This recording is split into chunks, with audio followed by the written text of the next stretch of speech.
और मैं भारतीय जनता पार्टी के एक कार्यकर्ता के नाते आपसे अपील करने के लिए आया हूं कि आप भारतीय जनता पार्टी को अपना ही समर्थन नहीं बल्कि अपने व्यक्तित्व के पूरी योग्यता को उपयोग करते हुए समाज के ज़्यादा से ज़्यादा लोगों का आशीर्वाद भारतीय जनता पार्टी को मिले, यह निवेदन करने के लिए। तो सिर्फ कहने के लिए नहीं कहता इसलिए कि वो मेरी पार्टी है, इसलिए नहीं कहता कि हमारी पार्टी को मजबूती मिले। मैं इसलिए कहता हूं कि आज ये समय की आवश्यकता है। मध्य प्रदेश में पहले चरण का लोकसभा चुनाव महाकौशल की सरजमी पर होना है। वही महाकौशल जो बीजेपी के मिशन 29 के सामने सबसे बड़ी चुनौती है। ऐसे में बीजेपी के राष्ट्रीय अध्यक्ष जगत प्रकाश नड्डा ने महाकौशल से ही अपने चुनावी अभियान की शुरुआत की है।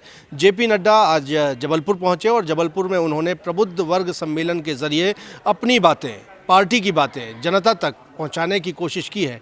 देखते हैं, आपको दिखाते हैं आपको कि आखिर क्या बड़ी बातें जेपी नड्डा ने जबलपुर में प्रबुद्ध वर्ग सम्मेलन में की है। आज चुनाव की बेला है। आने वाले समय में आप सब लोग इस चुनाव में अपने आप का पूरा योगदान करेंगे और मैं भारतीय जनता पार्टी के एक कार्यकर्ता के नाते आपसे अपील करने के लिए आया हूं कि आप भारतीय जनता पार्टी को अपना ही समर्थन नहीं बल्कि अपने व्यक्तित्व के पूरी योग्यता को उपयोग करते हुए समाज के ज़्यादा से ज़्यादा लोगों का आशीर्वाद भारतीय जनता पार्टी को मिले, यह निवेदन करने के लिए मैं आया।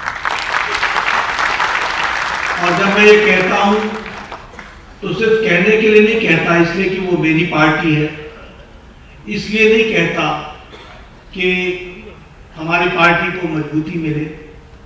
मैं इसलिए कहता हूं कि आज ये समय की आवश्यकता है, ये प्रासंगिकता है, ये समय की नजाकत है, ये समय की को ध्यान में रखते हुए यह फैसला लेना एक देश के लिए आवश्यक है, ऐसा मैं मानता हूं। और मैं ही नहीं सिर्फ मानता, मुझे पूरा विश्वास है कि आप भी मानते हैं। और जब मैं कहता हूं कि आप भी मानते होंगे तो इसके पीछे हमें कुछ समझना चाहिए। आप लोग भी राजनीति को लंबे समय से देख रहे हैं, आप लोगों ने भी राजनीति को लंबे समय से बहुत गहराई से देखा है, समझा है, जाना है। हम कैसी राजनीति में थे और हम कैसी मानसिकता में थे? हम ऐसी मानसिकता में थे या ऐसी मानसिकता में हमें पहुंचा दिया गया था जहां हमारे जहन में बैठ गया था कि अब कुछ नहीं बदलने वाला है, ये तो ऐसे ही चलेगा, हमें कोई बदलाव देखने को नहीं मिलेगा, हमें अब इसके साथ समझौता करना है। यानी एक साधारण मानवी के मन में यह बैठ गया था कि बदलाव नामुमकिन है और परिस्थिति से समझौता करना यही यथार्थ है। लेकिन आज 10 साल के मोदी जी के नेतृत्व के बाद आज साधारण मानवी के मन में यह ध्यान में आया है कि नहीं, बदल सकता है, बदला है और आगे बदलेंगे। इस तरीके की परिस्थिति आ सकती है। यह पॉलिटिकल चेंज है और मैं तो इसको कहता हूं कि prime minister Modi has brought a political change in the political culture. राजनीति की संस्कृति में परिवर्तन आया। अब मैं राजनीति की संस्कृति के परिवर्तन की बात करता हूं तो मैं सब लोगों को याद दिलाना चाहता हूं, पहले की पॉलिटिक्स क्या होती थी? कौन सी जाति का है, अगड़ा है, पिछड़ा है, इसको और किस जाति का समर्थन है, कौन सी वोट बैंक की राजनीति करेंगे।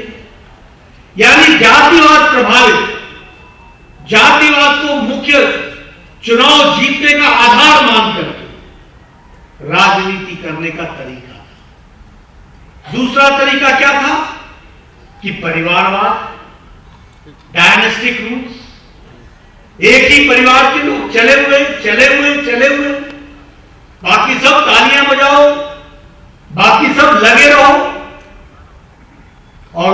साथ साथ हमने देखा vote bank politics, politics of appeasement. लोगों को अपील करके, तुष्टीकरण करके राजनीति करते थे। यह राजनीति का ढर्रा था, यह राजनीति का तौर तरीका था।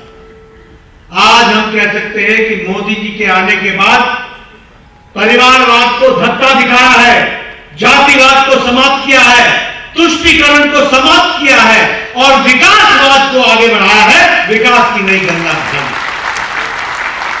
और इसीलिए politics of development, politics of report card, politics of accountability, politics of जिसको कहते हैं proposition, politics of performance, politics of inclusiveness.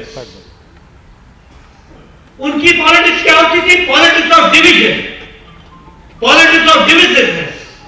हमारी पॉलिटिक्स क्या है? पॉलिटिक्स ऑफ इंक्लूसिवनेस, सबको साथ लेकर के चलना, जस्टिस टू ऑल, सबको न्याय मिलेगा, तुष्टीकरण किसी का भी नहीं होगा, इस बात को लेकर के।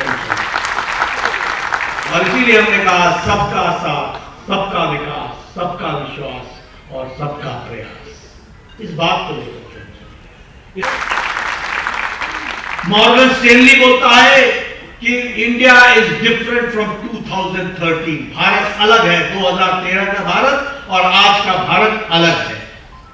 मूडीज बोलते हैं कि जीडीपी ग्रोथ में भारत की ग्रोथ 2024 में 8% से ज्यादा सुनिश्चित है, ये मूडीज बोलते हैं।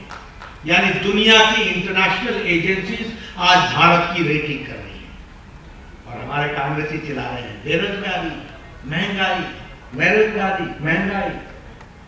मैं एक बात तो जरूर कहूंगा कि वो तो बेरोजगार जरूर हो गए, उनको तो जरूर बेरोजगार, लेकिन इनको कुछ समझ में आता नहीं है, उनको कोई आपसे लेना देना नहीं है। पढ़ाई लिखाई की कमी रही है, जानकारियों की कमी रही है। आप प्रबुद्ध नागरिक हैं, आपके सामने मैं रखना चाहता हूं। इन्फ्लेशन रेट के बारे में ध्यान रखिएगा। रशिया का इन्फ्लेशन रेट 6.3% है, टर्की का इन्फ्लेशन रेट 60% है, 60%। अर्जेंटीना का इन्फ्लेशन रेट 93% है, जर्मनी का इन्फ्लेशन रेट 10% है और इंडिया का इन्फ्लेशन रेट 4.6% है। ये भी याद रखना और ये भी याद रखना कि यूपीए की सरकार में इन्फ्लेशन रेट कभी भी 10% से नीचे नहीं आया है, कभी नहीं आया, पूरे 10 साल में नहीं आया। ये हमको महंगाई समझा रहे हैं? अरे पढ़ लो कुछ, जान लो कुछ, दुनिया के आंकड़े देख लो कुछ। अगर मैं जीडीपी की बात करूं तो चाइना का ग्रोथ रेट 4.6%, चाइना जो विकसित चाइना जिसको बोलते हैं उसका ग्रोथ रेट 4.6% है। फ्रांस, डेवलप्ड नेशन, जहां से हमने रेफर लिया, फ्रांस का ग्रोथ रेट है 1%, जर्मनी का ग्रोथ रेट है 5%, यूनाइटेड किंगडम का ग्रोथ रेट है 6%, USA, United states of America का ग्रोथ रेट है 2.1% और भारत का ग्रोथ रेट मोदी जी के नेतृत्व में है 6.5%। यह है विकास की कहानी, यह है विकास के बारे में। और ये तमाम मुसीबतों के बावजूद भारत आज कहां पर खड़ा है उसको भी हमको समझ लेना चाहिए। आज जिस ब्रिटेन ने हमको 200 साल राज किया, उसको हम पछाड़ करके 11वें नंबर से आज हम 5वें नंबर की इकॉनमी बन गए। और आपसे मेरा निवेदन है कि आप आशीष जी को भेजिएगा, मोदी जी के नेतृत्व में अगले 2 साल में भारत 3रे नंबर की अर्थव्यवस्था, 3रे मोदी जी के शासन में बन जाएगा। ये भी आपको 18,000 गांव बिना बिजली के थे। कांग्रेस को कभी शर्म नहीं आई, कभी लज्जा नहीं आई, कभी सोचा नहीं। 18,000 गांव प्रधानमंत्री मोदी जी ने तय किया 1000 दिन के अंदर कोई भी गांव बगैर बिजली के नहीं रहेगा और 18,000 गांवों तक बिजली पहुंचाए। यह परिस्थिति आप देख रहे हैं। मैं एमएलए था, ये सौभाग्य योजना की भी मैं बात कर रहा था। मैं एमएलए था 1993 में। किसी एक घर को अगर बिजली देनी पड़ती थी तो हमारा जूनियर इंजीनियर पूछा करता था, साहब आपकी सिफारिश है इसलिए मैं आधी तार इसको दे रहा हूं, आधी तार इसको खरीदनी पड़ेगी, और खंबा लेने के लिए गांव से लोगों को लेके आओ, खंबा कंधे पर लेकर के जाओ, जब खंबा पहुंच जाएगा तो मुझे सूचित करना, तब मैं तुमको बिजली लगाऊंगा। ऐसी परिस्थिति हमने देखी है जब मैं विधायक बना था 1993 में। आज मैं लखनऊ के गांव में गया, लखनऊ के बगल के गांव में गया, तो वहां एक मुझे सज्जन मिला लाभार्थी। मैंने कहा क्या हाल है? बोला मजा आ गया। मैंने कहा क्या मजा आया?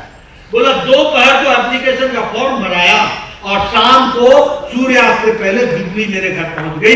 ये आज हमको परिवर्तन, ये बदलता भारत, ये बदलती हुई तस्वीर।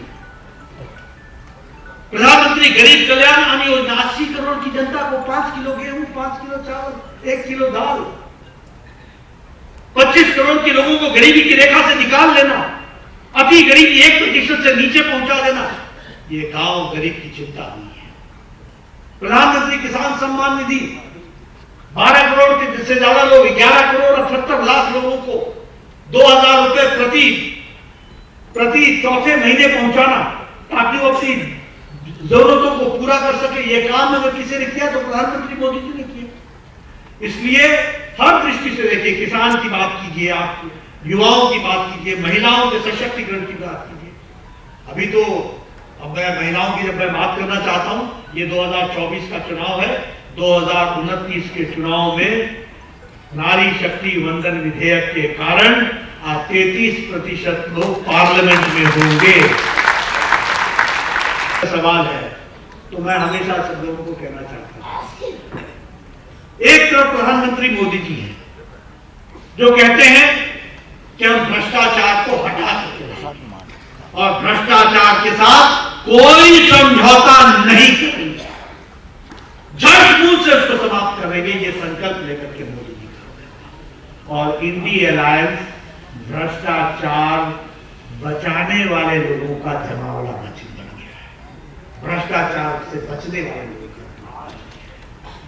इसलिए हमको ये तय करना है कि आज हम किस तरीके की राजनीति में जा रहे हैं। एक तरफ विकास है, एक तरफ मोदी जी के नेतृत्व में भ्रष्टाचार के ऊपर आघात है, एक तरफ देश आगे बढ़ने के लिए तैयार हो रहा है, एक तरफ ये इंडी अलायंस परिवार को बचाने के लिए भ्रष्टाचार से अपने आप को बचने का प्रयास कर रहा है, भ्रष्टाचार के जो आघात लगा है उससे बचने का प्रयास कर रहा है। हमको इन दोनों के बीच में चुनना है।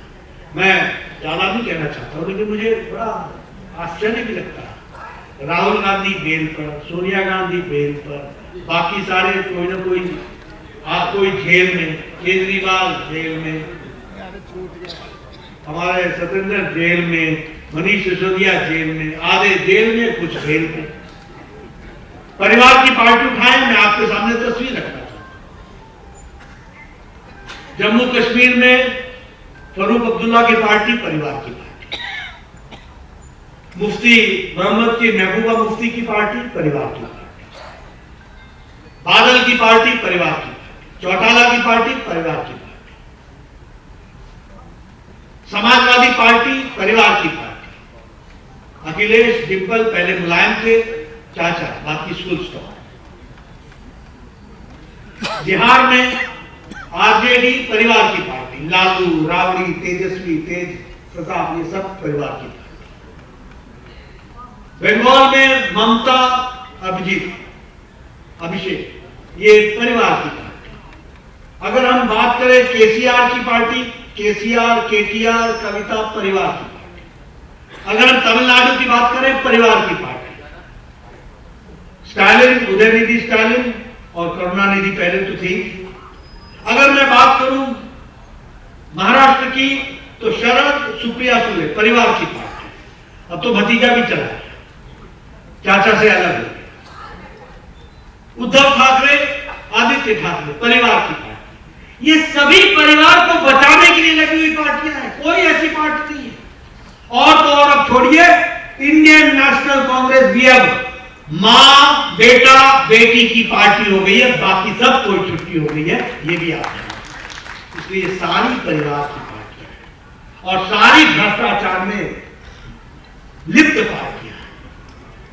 नेशनल हेराल्ड के केस में कांग्रेस पार्टी की सोनिया गांधी और राहुल गांधी दोनों भी अखिलेश पर गोमती फ्रंट का और लैपटॉप का हमारे Lalu Yadav, Tejashwi Yadav jobs for land के घोटाले में फंसे, ममता के सारे मंत्री भ्रष्टाचार में फंसे, केसीआर, केटीआर, कविता शराब घोटाले में, अरविंद केजरीवाल शराब घोटाले में, सभी भ्रष्टाचार में। इसलिए मैं आप सबसे एक ही निवेदन करने आया और आपसे ये दरखास्त करने आया कि आप सबका माध्यम से कमल के निशान को समर्थन मिलना चाहिए, मोदी जी को समर्थन मिलना चाहिए।